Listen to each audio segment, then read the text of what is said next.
What's going on, you guys? Griffin here with another episode of the Country Slicker YouTube channel, and today we're going to be chatting a little bit about some modifications you can do to your Kawasaki KRX for under $100 that make a world of difference. So we've been building on this Kawi for almost 3 years now, and we have put together a list of 5 things you should be doing right out of the box to make this way more functional, way more accessory friendly, and just a lot better all-around ride. So here's my top 5 things that I think that you guys should be doing to your Kawasaki under $100.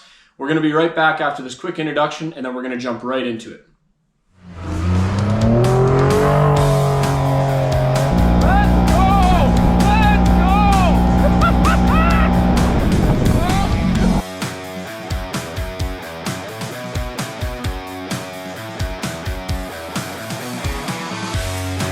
About 65 kilometers up the trail. Almost at my turnaround point here, but I'm really hoping we can make it up to this lodge. So I'm gonna keep pushing for just a little bit.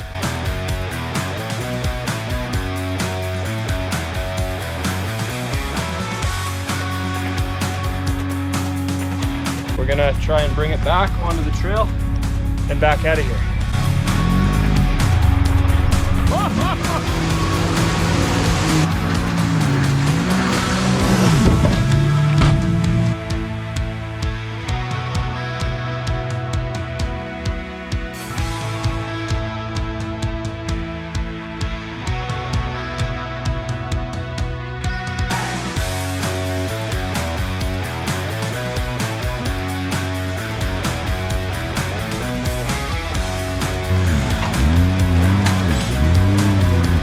Sunk Toyota in its natural habitat. Do you have the winch for that? Or the winch? Oh! Oh, hey!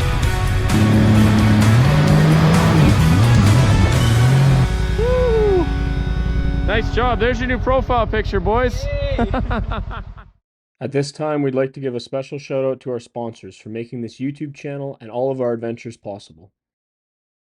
All right, you guys, welcome back. So today, again, we're going over our top 5 modifications for a Kawasaki KRX 1000. Now, we've been running this platform for about 3 years. Love the KRX to pieces. We have tons and tons of videos out you guys can check on the channel that go over what it's capable of, what some good modifications are, what are some of the pitfalls of the KRX, and also the many reasons why we love it. But you guys are able to check those out on the rest of the channel. Today, let's go through our top 5 mods. So starting right off, this video is targeted towards if you guys already bought a KRX or you're a new KRX owner. These are 5 things that are going to make the machine much more user-friendly. It's going to go a lot better in the bush, and it's also going to bring you a lot more creature comfort. So without any further ado, first modification up, USB charger. So if you guys take a look in my KRX 1000 here, you guys can see right in the main dashboard that you actually have a couple extra cutouts that you can use in order to plumb in something for the KRX 1000. So that can be switches, that can be bus bars, that can be all sorts of things. In mine, I've got a couple extras in there. I've got some rock light switches, I've got a switch for my stereo, and then I've also got my USB charger. Now, this was an afterthought after I purchased my KRX, and I thought, you know what? I like to charge my phone, obviously, but there are so many other things that I end up using this on the daily. Now, these chargers, you can see here, I've got one with a dual USB in. You can charge a plethora of different things off of it. It's a 3 amp charger, so it does charge quite quickly, but if you're charging your cell phone, for me as a YouTuber, my GoPro, I can charge my drone through it, or my drone, handheld drone device that I clip my phone into. So there's lots and lots of things that I use this for. Now, the charger in there is actually better than my truck, believe it or not. When I plug in my phone, I can have that thing from about 10% up to 80 or 90% in as little as half an hour if it's warm out. So it works really well. You can find these all over the place. They're on Amazon, they're online, they're on Full Auto, they're on all sorts of different online vendors, but you can pick one of these up for as little as $19.99. I think I paid, 19 or 20 bucks for mine off Amazon. Very easy installation. You just cut out the little preset rectangle that's in your dashboard, plumb it into the back bus bar, and boom, you've got yourself a USB charger. So really important mod. I think, I don't know why KRX didn't make one that came with it from the factory. Kawasaki could have put one in, but no matter. Easy enough mod to put in yourself. It's very simple to do. This is an easy machine to work on, so definitely check out that USB charger. It's really worth the money. Now, second thing that I want to talk about today, putting onto your KRX, this one's a little bit more expensive, still at $100, is the hand warmers that are on the passenger side grab bar. So on the KRX, they come with this grab bar that telescopes. It can come out or farther away to suit whatever person is sitting in your passenger seat. Now, we put these aftermarket hand warmers in. They're extremely simple to set up. You can run them off of a switch in your dash. You can also wire them directly to the battery, which is exactly what we have done. I did wire it in with a little 5 amp inline fuse, so if it's pulling too much current, I do not have to worry about it overheating. But these guys are super simple. They Velcro on. They have a very minimal profile. You can see how I've got it wrapped here along the spiraling telescoping post that comes out from the dashboard. My wife loves this, and so do all my buddies that come out. Whenever you're riding in colder temperatures, it doesn't even have to be wintertime, but even if you're out and you end up on a night ride during the summer, it comes with this little switch and you can click between high, medium, and low power, and it really takes the edge off of your hands. So especially when you're ripping down the trail at night and you're starting to get a little cooler, pump that sucker on. You hit it once, twice, 3 times, whatever, as you guys can see in the video here. And it really puts off really good heat, very toasty. Even with gloves on, you'll really feel that heat through your bars. And I can't tell you how much better it is than having to take either hot pockets or extra gloves with you to try and stay warm. Obviously, with the wind on your face, especially if you don't have an enclosure, it can be a real pain in the butt to have cold hands and have to stop, warm your hands up, or even put them underneath the exhaust. That's what we were doing prior to having these handlebar setups on. So having those hand warmers, super, super good investment. I think I paid $59.99 for them. And you can find those as well on Amazon. There is a couple aftermarket vendors that have them. I think Full Access has a set. Check out, revco.ca if you're in Canada. Or in the US, I'm sure there's tons of vendors that carry those. But definitely check those out. And again, another really good mod. Cheap, cheerful, really enhanced our ride in the KRX. So I'm really glad that we purchased those. All right, third modification that is under $100 and adds a lot of value to the machine. Whenever you get your KRX, you'll notice there's the little, in the top of your center console, you have this little flip-up tray that you can store your keys, maybe a wallet if it's a smaller one, or perhaps like a pack of gum, something like that. But they're underutilizing that storage space in a big way. So you can pick up this tablet holder, which is what they call it, a tablet or a phone holder, and it increases your storage space by about 3 times. So you get 300% more storage. You get a place that'll store your phone or a tablet setup. So if you want to have your maps running, or I use mine quite often to hold my phone and then I can control my music right from my dash. But that's a really, really good way to maximize on the interior space. It does provide a nice weatherproof seal. The one that we have is from a company called Kemimoto. You can get them from Kemimoto. You can also get it from another company called Super ATV. They make a specific one. Should run you somewhere in the neighborhood of $50 to $70, depending where you are. If you're in the States, obviously you're closer to that $50 mark. Canada, you are going to pay a little bit more as far as import taxes and everything else. So you'll be closer to that $70 mark. But again, it's a no-brainer. I love it. I actually use it way more than I thought I would. And you can see here that whenever you want to get into your storage space, it's very simple to just push this little button on top. The front flips down, and that allows you to keep your phone or your tablet in place. Flip it down and get access in there. So you can see in here with mine, I've got a spare charger. I carry a lighter in here. I also have a hat for keeping warm. I've got, sometimes I'll keep, whatever's in there. If you're a smoker, you could keep your smokes in there. There's lots and lots of different items that you can put in there that are quick access.